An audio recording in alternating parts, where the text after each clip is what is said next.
Viral cacahan kertas diduga uang Rp50.000 hingga Rp100.000 berserakan di TPS Liar Bekasi. Beredar video di media sosial yang menampilkan cacahan kertas diduga uang rupiah tersebar di TPS Liar Kampung Serang, Setu, Bekasi.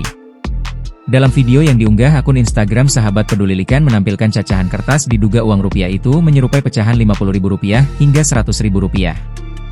Sambas Purganda, 32, keluarga pemilik lahan TPS, membenarkan temuan itu. Ia menjelaskan, area tersebut kerap digunakan untuk urugan tanah dengan berbagai sampah. Yang di video itu memang betul. Tujuan kita kan memang mau uruk tanah, yang penting tanahnya rata. Kita juga nggak tahu waktu itu pakainya apa, ujar Sambas, Selasa, 3 Februari 2026.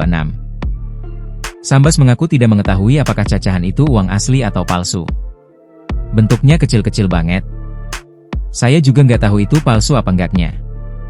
Kayak duit emang, tapi sudah dipotong kecil-kecil di dalam karung, kata dia. Ia menambahkan, pihaknya tidak pernah memeriksa keaslian uang karena hanya fokus memakai material untuk meratakan tanah. Kita nggak pernah nyari tahu.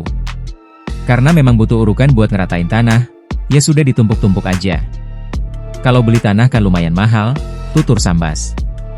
Kapolsek Setu AKP Usep Armansyah mengatakan polisi masih menunggu informasi lebih lanjut dari Dinas Lingkungan Hidup Kabupaten dan Kota Bekasi terkait temuan tersebut.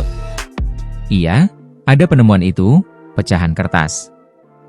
Saat ini kami masih menunggu informasi dari Dinas Lingkungan Hidup, ujar Usep. Download Tribun X sekarang, menghadirkan lokal menjadi Indonesia.